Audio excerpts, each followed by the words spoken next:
Hello guys, स्वागत है आपके YouTube channel target with Neeraj पर। मैं आपके लिए लाया हूं जनरल साइंस के टॉप 35 क्वेश्चन जो एसएससी, रेलवे, अदर एग्जामिनेशन के लिए बहुत ही इम्पोर्टेंट है। तो मेरे यूट्यूब में बने रहिए और वीडियो को स्किप ना करके पूरी वीडियो देखिएगा। अगर वीडियो आपको पसंद लगे तो लाइक, कमेंट और शेयर कीजिएगा और मेरे चैनल को पहली बार हो तो सब्सक्राइब कर देना। चलिए बिना कुछ देरी के हम अपने क्वेश्चनों पर चलते हैं।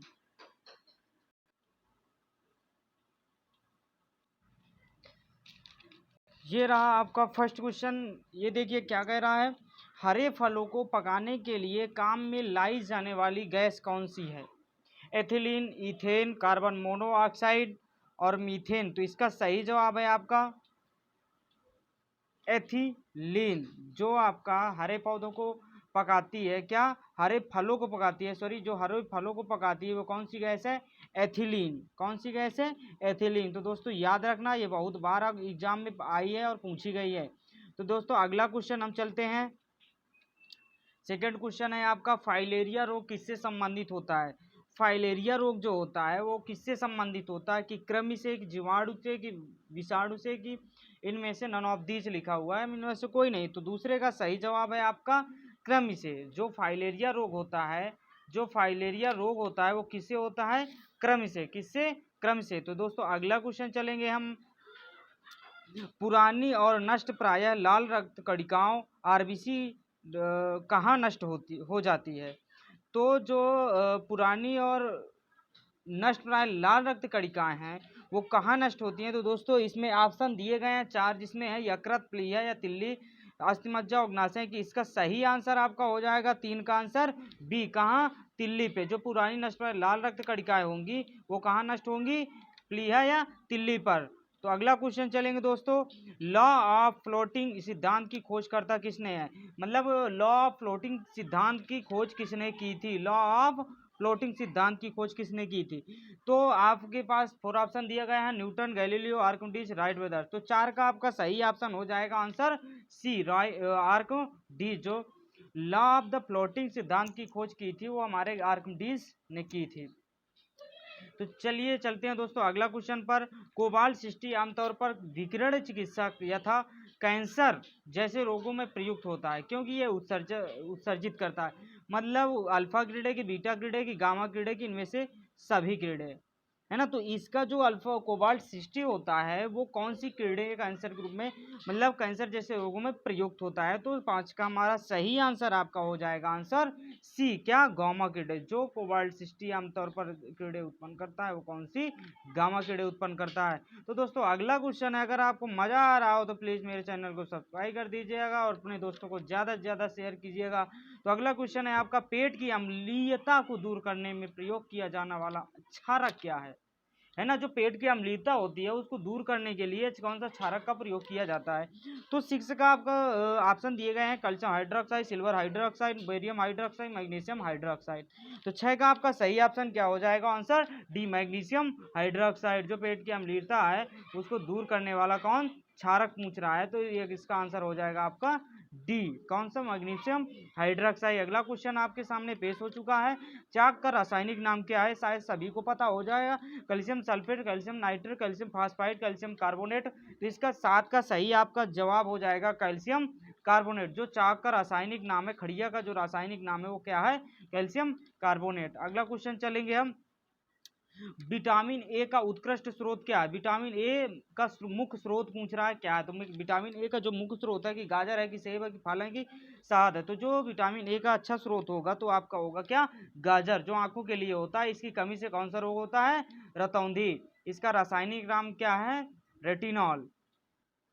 क्या है? रेटिनॉल। इसकी खोज किसने की थी विटामिन ए की? मैकुलन। ठीक, इसी प्रकार आगे चलते हैं सेकंड क्वेश्चन पर। ये रहा आपका अगला क्वेश्चन। चलती गाड़ी में बैठे आदमी की ऊर्जा क्या होगी? गतिज की स्थिति दोनों की शून्य। जो जब चलती है गाड़ी तो उस गाड़ी में ऊर्जा कैसी होती है? तो आप समझ गए होंगे कि उसमें पहले तो गतिज ऊर्जा होती है और स्थितिज ऊर्जा होती है। अर्थात चलती गाड़ी में बैठे आदमी की ऊर्जा की कैसी होती है? गतिज और स्थितिज दोनों, आपका सी ऑप्शन 9 का बिल्कुल सही है। फिर अब अगला क्वेश्चन चलते हैं, फोटान किसकी मूलभूत यूनिट या मात्रा है? जो फोटान है वो किसकी यूनिट है, इकाई है या मात्रक है? तो 10 का आपका सही प्रकाश, गुरुत्वाकर्षण, विद्युत और चुंबकीय दिया गया है यहाँ पर। इसमें से ऑप्शन एक सही है, जिसमें 10 का सही आंसर आपका कौन सा हो जाएगा? प्रकाश। जो फोटान किसकी इकाई है? आपकी प्रकाश की। अगला क्वेश्चन आपके सामने चलते हैं कि आवर्धक लेंस वास्तव में क्या होता है? समतल अवतल लेंस की, उत्तल लेंस की, बेलनाकार लेंस की, अवतल लेंस। तो 11 का आपका सही जवाब हो जाएगा आंसर बी, उत्तल लेंस। जो होता है आपका आवर्धक लेंस, तो कौन सा होता है? उत्तल लेंस। तो दोस्तों अगला क्वेश्चन है आपके सामने 11 नंबर का, धातुएं विद्युत की क्या होती हैं? सुचालक होती है। लेकिन क्योंकि मतलब वो कह रहा है कि जो धातु होती है तो विद्युत की सुचालक तो होती है, लेकिन आगे कंडीशन क्या दे रहा है, क्या होती हैं इनमें? तो उनके परमाणु हल्के होते हैं, कि उनका गलनांक ज़्यादा होता है, कि उनमें से मुक्त इलेक्ट्रॉन होते हैं, कि ये सभी। तो 12 का जो सही आसन हो जाएगा उनमें से मुक्त इलेक्ट्रॉन होते हैं, इसलिए विद्युत की सुचालक होती हैं धातु। आपका आंसर सी बिल्कुल सही है, जो सुचालक की बात कह रहा है। अगला चलते हैं, एंटीजन क्या है? 13 नंबर क्वेश्चन, एंटीजन। तो एंटीबॉडी के विपरीत, कि एंटीबॉडी का फल, कि एंटीबॉडी का अवशेष, कि एंटीबॉडी के निर्माण हेतु उत्प्रेरक। तो जो एंटीजन होता है वो क्या होता है कि एंटीबॉडी के निर्माण हेतु उत्प्रेरक एक है। अगला क्वेश्चन चलते हैं, 14, न्यूटन के गति का कौन सा नियम जड़त्व की व्याख्या करता है? जड़त्व के नियम की व्याख्या कौन सा, मतलब न्यूटन कौन सा नियम करता है? 14 नंबर का। तो 14 का आपका आंसर सही है, प्रथम द्वितीय तृतीय दिया गया है, तो जो न्यूटन का जड़त्व नियम होगा उसी तो 14 का आपका आंसर बिल्कुल सी आंसर, प्रथम नियम, जिसे गैलीलियो का नियम भी कहते हैं, वही आपका जड़त्व का नियम हो जाएगा। अगला क्वेश्चन चलते हैं 15 नंबर, आयोडीन युक्त नमक की मानव शरीर में क्या भूमिका है? तो जो आयोडीन की आयोडीन युक्त नमक की मानव शरीर में जो भूमिका है वो है आपकी थायराइड ग्रंथि के कार्य का नियमन करना। ये थायराइड ग्रंथि के कार्य का नियमन करना, ये इस नमक की खासियत है और कुछ नहीं। अगला क्वेश्चन चलेंगे 16 नंबर, पित्त का मुख्य कार्य क्या होता है? जो पित्त का होता है वो मुख्य कार्य क्या होता है? तो पित्त का मुख्य कार्य आपके सामने पेश है, तो पित्त का मुख्य कार्य क्या होगा आप बताइए? तो पित्त का जो मुख्य कार्य होगा तो पाचन तथा शोषण हेतु वसा का इमल्सन करना, पाचन और तथा शोषण हेतु वसा का इमल्सन करना। बहुत ही अच्छे क्वेश्चन है दोस्तों, इनको आप रटिएगा नहीं, अगर एग्जाम में आ जाएंगे तो वीडियो स्किप करके देखिएगा तो आपको बहुत हानि होगी, और आप फिर सोचोगे कि शायद मैं पूरा वीडियो देख लेते तो फिर ऐसा ना होता। तो फिर अगला क्वेश्चन है, घरों में लगे पंखों बल्ब आदि में क्या होता है? लगे मतलब किस क्रम में लगते हैं? समांतर क्रम में, श्रेणी क्रम में, मिश्रित क्रम में, किसी भी क्रम में। तो 17 का आपका सही जवाब हो जाएगा क्या? समांतर क्रम में, ऑप्शन सी। जो घरे के पंखे बल्ब लगे होते हैं वो समांतर क्रम में होते हैं। अगला क्वेश्चन है आपके सामने, निम्न में से कौन सी किस गैस का उपयोग बैक्टीरियो को मारने में होता है? तो किस गैस का होता है? 18 का नंबर आपका सही आंसर है आपका क्या? क्लोरीन। जो बैक्टीरियो को मारने में कौन सी गैस का उपयोग होता है? क्लोरीन का। तो अगला सवाल है आपका 19 नंबर, किसी वस्तु का ताप किसका सूचक है? किसी वस्तु का ताप किसका सूचक है? 19। तो 19 का सही जवाब होगा उसके अणुओं के औसत गतिज ऊर्जा का, उसके अणुओं के औसत गतिज ऊर्जा का।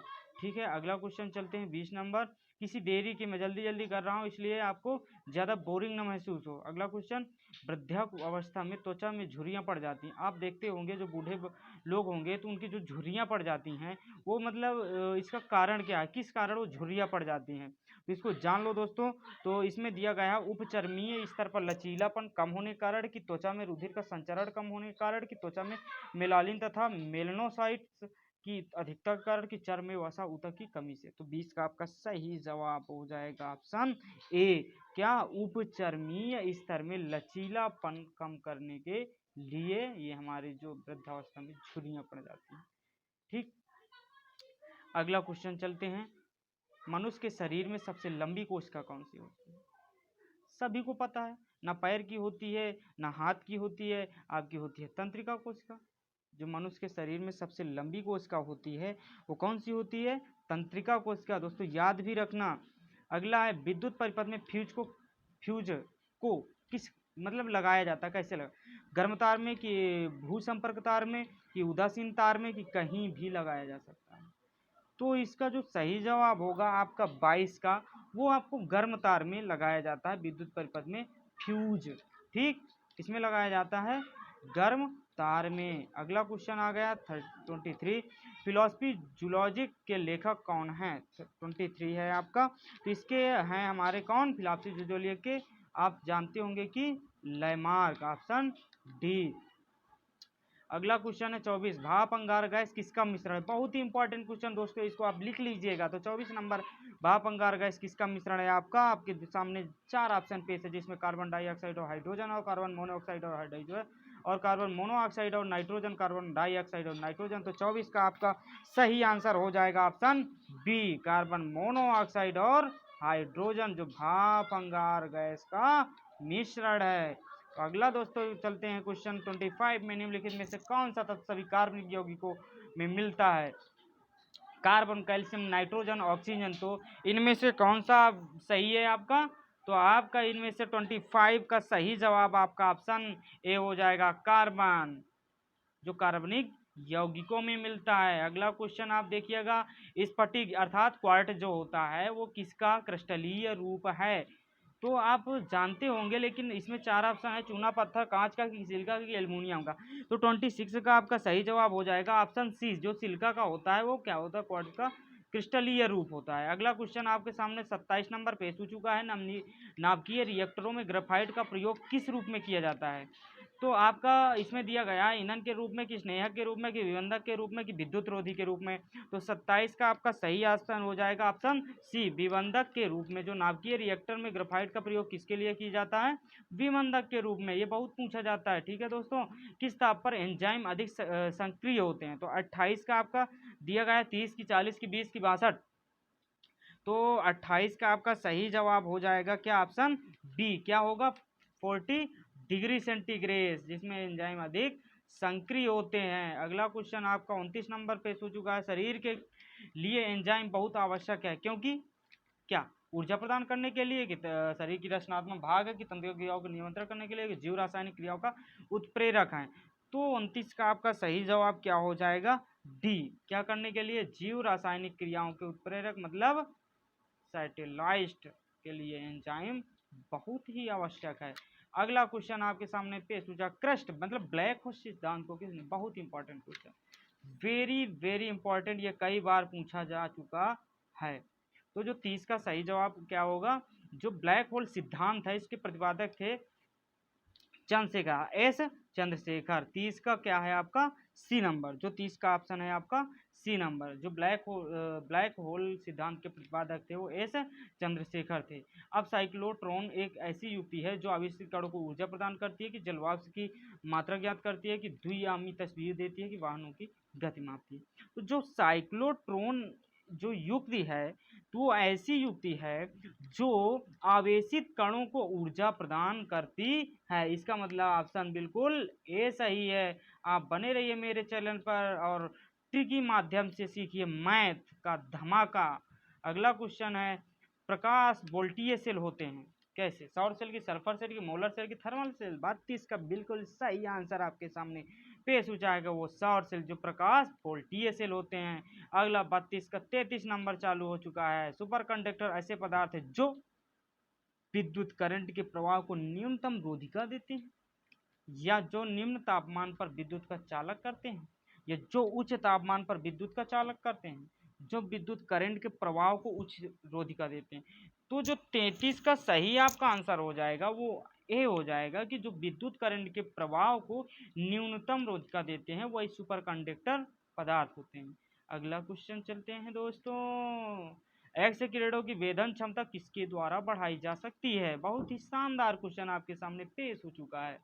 34 नंबर वेरी इंपॉर्टेंट, आप लिख लीजिएगा, मेरे हिसाब से बहुत ही अच्छे क्वेश्चन है। 34 नंबर आपके सामने, तो तंतु में भार बढ़ाकर कि तंतु का भार घटाकर कि कैथोड और एनोड के बीच विभवांतर घटाकर कैथोड और एनोड के बीच विभवांतर बढ़ाकर।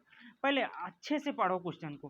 कह रहा है कि एक्स किरणों की वेधन क्षमता किसके द्वारा बढ़ाई जाती है। तो कब बढ़ेगी, जब कैथोड और एनोड के बीच विभवांतर हम बढ़ाएंगे तब इसकी वेधन क्षमता बढ़ जाएगी।